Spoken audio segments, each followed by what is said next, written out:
Hello, എല്ലാവർക്കും sketch മീഡിയയിലേക്ക് സ്വാഗതം. ഇന്നത്തെ നമ്മുടെ റെസിപ്പി ഒരു സ്പെഷ്യൽ ഓറിയോ സ്പോഞ്ച് കേക്കാണ്. സ്പോഞ്ച് കേക്ക് നമ്മളെല്ലാവരും സാധാരണയായി ഉണ്ടാക്കുന്നതാണ്.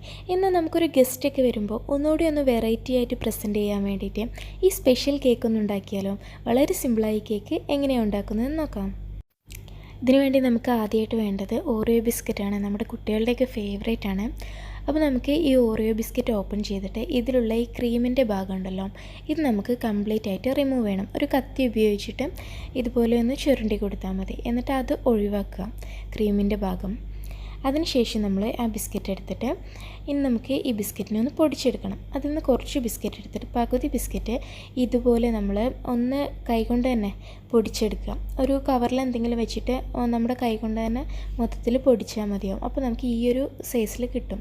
കാരണം ഇത് നമുക്ക് കേക്കിന് അകത്തിടാനാണ്, അപ്പോൾ ഒന്ന് കടിക്കണം. ബാക്കിയുള്ള ഭാഗം നമുക്ക് മിക്സിയിലിട്ട് ഇതുപോലെ നല്ല ഫൈനായിട്ട് ഗ്രേറ്റ് ചെയ്തെടുക്കണം, പൊടിച്ചെടുക്കണം. ഇത് നമുക്ക് കേക്കിൻ്റെ മുകളിൽ ഇടാനാണ്, അപ്പോൾ അത് നന്നായി പൊടിച്ചെടുക്കാൻ വേണം. ഇനി നമ്മൾ ഒരു മിക്സിയുടെ ജാർ എടുക്കുക. ഈ ജാറ് നമ്മൾ നന്നായി വൃത്തിയായി കഴുകിയിട്ട് നന്നായി തുടച്ചെടുക്കണം. ഇതിൽ വെള്ളത്തിൻ്റെ ഈർപ്പം ഒട്ടും ഉണ്ടാകാൻ പാടില്ല.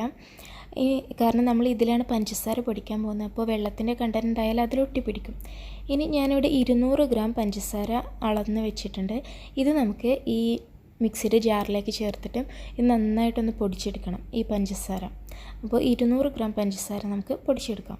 നമ്മുടെ പഞ്ചസാര ഇവിടെ നന്നായി പൊടിച്ച് വെച്ചിട്ടുണ്ട്. ഇനി ഇതിലേക്ക് 1 teaspoon baking soda,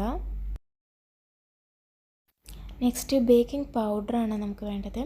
baking powder ഒരു 1/2 ടീസ്പൂൺ ഫുള്ള് വേണ്ട, അതിൽ നിന്ന് കുറച്ച് കുറവ്, 1/2 ടീസ്പൂണിനേക്കാളും കുറച്ച് കുറവ് ചേർത്ത് കൊടുക്കുക.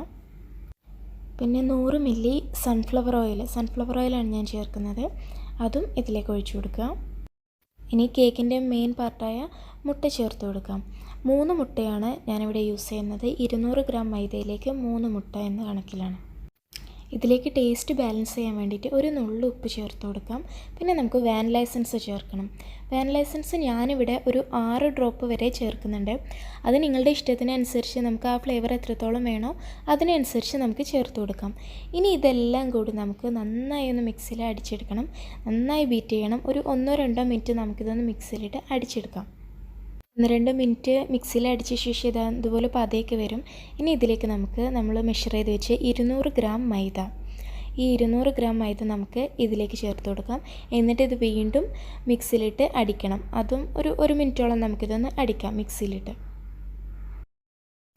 നമ്മൾ മൈദയും കൂടെ ചേർത്ത് നന്നായി ബീറ്റ് ചെയ്തെടുത്തതാണിത്.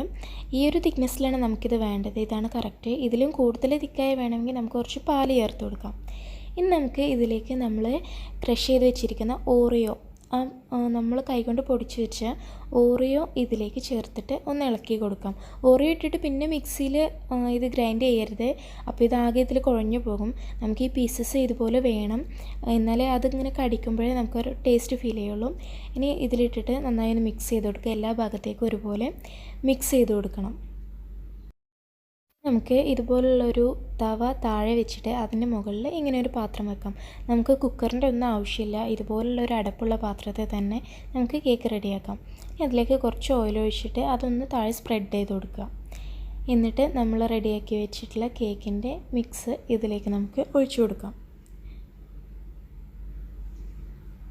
ഒഴിച്ച ശേഷം നമുക്ക് ഈ പാത്രം ഒന്ന് ചെറുതായിട്ട് തട്ടി കൊടുക്കാം. എന്തെങ്കിലും എയർ ബബിൾസ് ഒക്കെ ഉണ്ടെങ്കിൽ അതൊന്ന് പോകാൻ വേണ്ടിയിട്ടാണ്. ഇനി നമുക്ക് ഒരു ഫോയിൽ പേപ്പർ എടുക്കാം. എന്നിട്ട് ഇതിൻ്റെ മുകളിൽ ഇതുപോലെ ഒന്ന് കവർ ചെയ്ത് കൊടുക്കാം. ഇത് നിർബന്ധമില്ല കേട്ടോ. നമ്മുടെ ഈ പാത്രത്തിൻ്റെ ലിഡ് അത്രയ്ക്ക് ടൈറ്റ് അല്ലെങ്കിൽ ഇങ്ങനെ ചെയ്താൽ മതി. എൻ്റെ പാത്രത്തിൻ്റെ ലിഡ് കുറച്ച് ലൂസാണ്, അതുകൊണ്ടാണ് ഞാനിങ്ങനെ ചെയ്യുന്നത്. അപ്പോൾ ആവിയൊന്നും പുറത്ത് പോവില്ല, അതിന് വേണ്ടിയിട്ടാണ്. ഇനി ഇത് അടച്ച് വെച്ചിട്ട് നമുക്ക് ടോട്ടൽ ഒരു 30 മിനിറ്റ് ഇത് വേവിക്കണം. തീ വളരെ കുറച്ച് വെച്ചിട്ട് അതിലൊരു 15 മിനിറ്റ് ആകുമ്പോൾ ഒന്ന് ഓപ്പൺ ചെയ്യുക. അപ്പോൾ ഇതുപോലെ ഒരു പകുതി വെന്തിട്ടുണ്ടാവും. ഇനി ഇതിൻ്റെ മുകളിൽ നമ്മൾ നേരത്തെ റെഡിയാക്കിയ ഓറിയോയുടെ പൗഡർ സ്പ്രെഡ് ചെയ്ത് കൊടുക്കാം. ഓറിയോയുടെ പൗഡർ സ്പ്രെഡ് ചെയ്തിട്ടുണ്ട്. ഇനി വീണ്ടും ഇത് കവർ ചെയ്ത് ഒരു 15 മിനിറ്റ് കൂടി വേവിക്കുക. ഇപ്പോൾ കേക്ക് ഫുള്ളി കുക്ക്ഡായിട്ടുണ്ട്. ടോട്ടൽ 30 മിനിറ്റ് ആയിട്ടുണ്ട്. ഇപ്പോൾ ഒന്ന് കുത്തി നോക്കുക കത്തി കൊണ്ടൊക്കെ, ഇത് നന്നായി വെന്തിട്ടുണ്ട്, ഒട്ടി പിടിക്കുന്നൊന്നുമില്ല. ഇനി ഇതൊന്ന് കൂളായ ശേഷം നമുക്കൊരു പാത്രത്തിലേക്ക് മാറ്റാം. ഇപ്പോൾ ഇത് ഞാനൊരു പാത്രത്തിലേക്ക് മാറ്റിയിട്ടുണ്ട് നമ്മുടെ കേക്കിന്. നമുക്കിതൊന്ന് കട്ട് ചെയ്ത് നോക്കാം. ഞാൻ കട്ട് ചെയ്ത് കാണിച്ചു തരാം ഇതിൻ്റെ ഉൾവശം എങ്ങനെയാണ് ഉള്ളതെന്ന്. ഇതാ ഞാൻ കട്ട് ചെയ്തിട്ടുണ്ട്. ഇതിൻ്റെ ഉള്ളിൽ കണ്ടോ ഇപ്പോൾ ആ ഓറിയോയുടെ നമ്മളിട്ട പീസസ് ഇതുപോലെ ചെറിയ പീസസ് ആയിട്ട് ഇങ്ങനെ കിടക്കും. അപ്പോൾ നമുക്കത് കഴിക്കുമ്പോൾ അതിങ്ങനെ കടിക്കുകയും ചെയ്യും. പിന്നെ അതിൻ്റെ മുകളിൽ കാണുമ്പോൾ ഒരു ചോക്ലേറ്റി ടെക്സ്ചറും ആയിരിക്കും. അപ്പോൾ ഗസ്റ്റൊക്കെ വരുമ്പോൾ നമുക്ക് കൊടുക്കാൻ പറ്റും. നല്ലൊരു രീതിയിലൊരു വെറൈറ്റി സ്പോഞ്ച് കേക്കായിട്ട് കൊടുക്കാം. ഇതിൻ്റെ താഴെ ഭാഗത്ത് കരിഞ്ഞു പോയിട്ടൊന്നുമില്ല, നല്ല പാകത്തെ വേവിലാണുള്ളത്. ഈ വീഡിയോ നിങ്ങൾക്ക് എല്ലാവർക്കും ഇഷ്ടമായെന്ന് കരുതുന്നു. നിങ്ങളുടെ സജഷൻസ് നിങ്ങൾക്ക് കമൻറ്റ് ബോക്സിലൂടെ അറിയിക്കാം. സബ്സ്ക്രൈബ് ചെയ്യാത്തവരുണ്ടെങ്കിൽ ആ സബ്സ്ക്രൈബ് ബട്ടൺ ഒന്ന് പ്രസ് ചെയ്യണേ. താങ്ക്